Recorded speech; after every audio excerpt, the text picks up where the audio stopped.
I wish I had kept better track of the month of July from the beginning, but I guess, you know what? Something is better than nothing. Hello, everybody, and welcome back for another episode of My Chaotic Budget. My name is Sandra, and on this channel, we do everything budget related as it pertains to mine and my husband's paychecks. And in this episode, we are going to see how we spent our money for the month of July.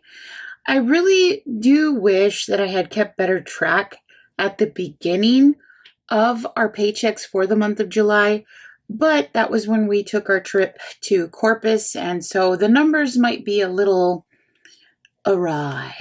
Okay, as you can see here, I have two books that I love to use. These are my main books when it comes to keeping track of my budget. I use my ledger book. This is what I just recently started using. I love it. I don't see myself not using it. I love the fact that I am keeping track of all of our expenses in a small little place because I can carry it with me in my purse and I can know exactly what we have in our account. This is what I'm using to keep track of all of our expenses as far as what we share here on YouTube. So I'm very, very happy to be using this. The other item that I have when it comes to our budget is my classic happy planner here. This is what I use on the day-to-day when it comes to the budget. This is where I also do my content planning, and this is just where I kind of write my notes down and whatnot. It is my goal keeping notebook as well, but for right now, my main focus is the budget. If I can do my other goals, I will be happy, but I really haven't been paying attention to them as much as I should. So let's go ahead and take a look here. I did try to put the numbers together as far as where we were for the month of July. I have the numbers here so we can kind of get into it together. You can see here, I have the categories. This is all that I'm keeping track of without getting too much into detail, because if I get too deep into detail, I have a feeling I could either get lost or I could make my numbers feel overwhelming. And I think that the more, what is the phrase that they do? It is the KISS method. Keep it simple, stupid, right? So that's what I'm telling myself. But instead of saying stupid, I'm going to say keep it simple. Keep it simple, Sandra. Because, I need to make sure that I also am just aware of what's going on. Here are the things that I wrote down. So I did put the June rollover right here at the top. So what was rolled over from the previous check, from that check, and income. This is what was brought in. So that means that it included that amount inside this number. Bills are all here. You can see it's a bigger number. I did put down a different bill here, but I had left out $160 that had been paid to Target.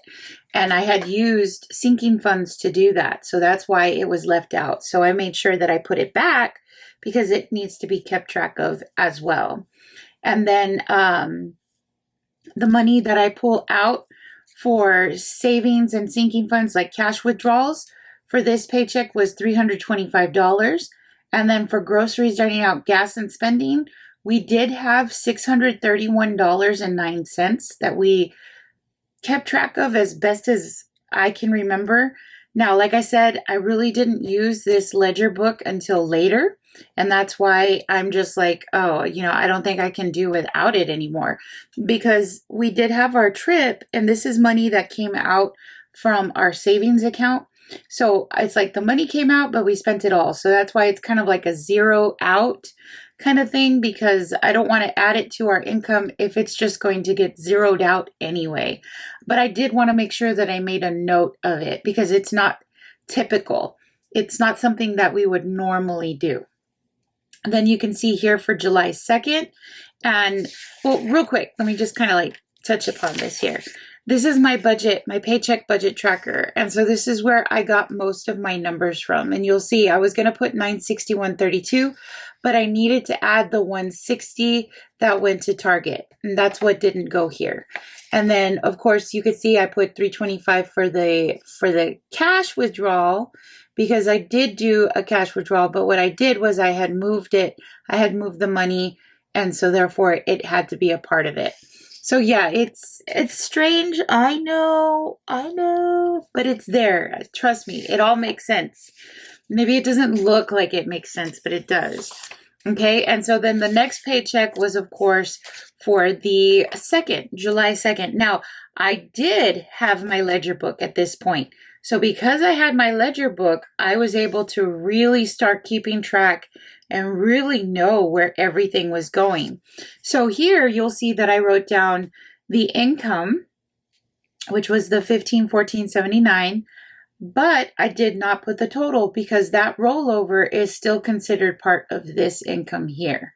Now, if the numbers don't add up, it's going to be because there was added income somewhere else. And if there is added income somewhere else, then I will have to make note of it, just like how I made note of the trip here. Okay, so over here, then you'll see we paid our bills for $88.58. And then, of course, our cash withdrawal sinking funds, $175. And then over here, this was our GDGS, and this was what we actually spent.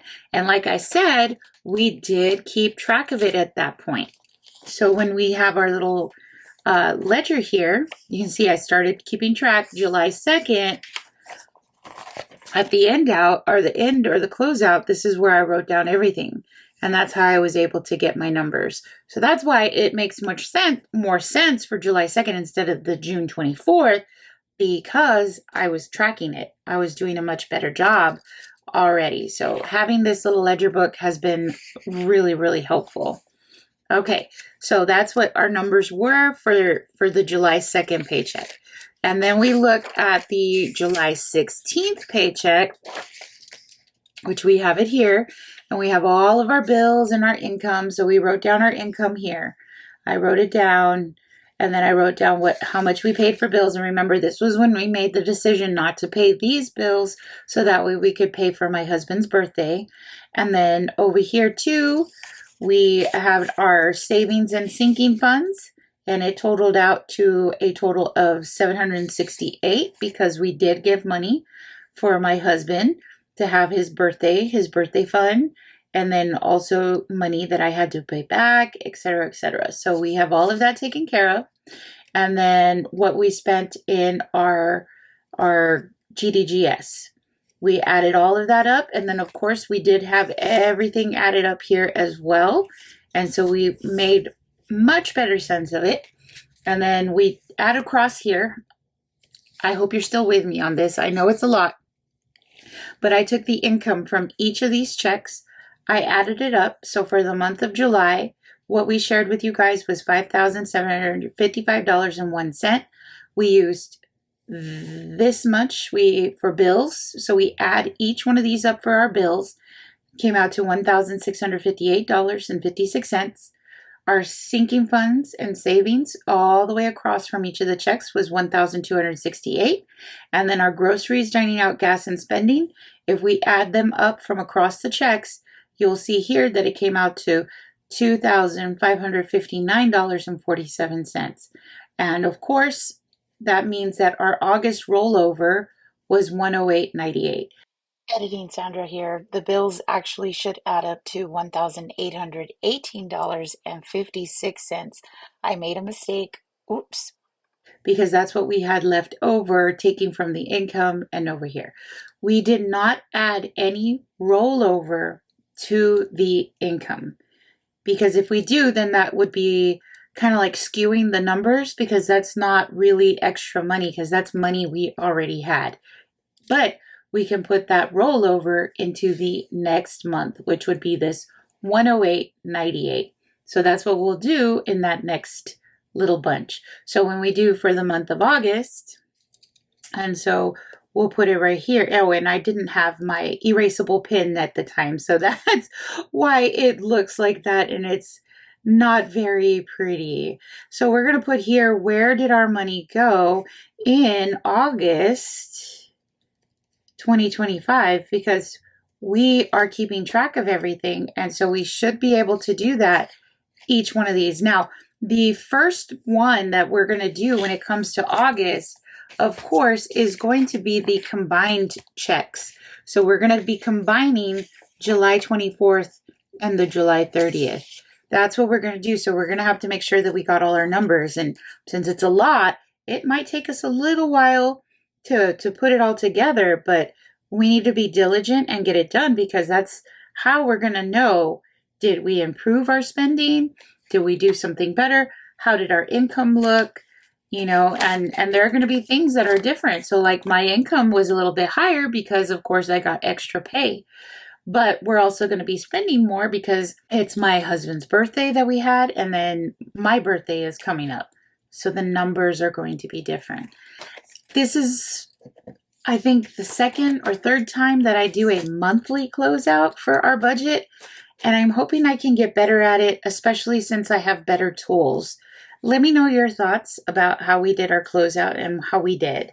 I look forward to connecting with you guys in the comments, and I will see you in the next one. Bye.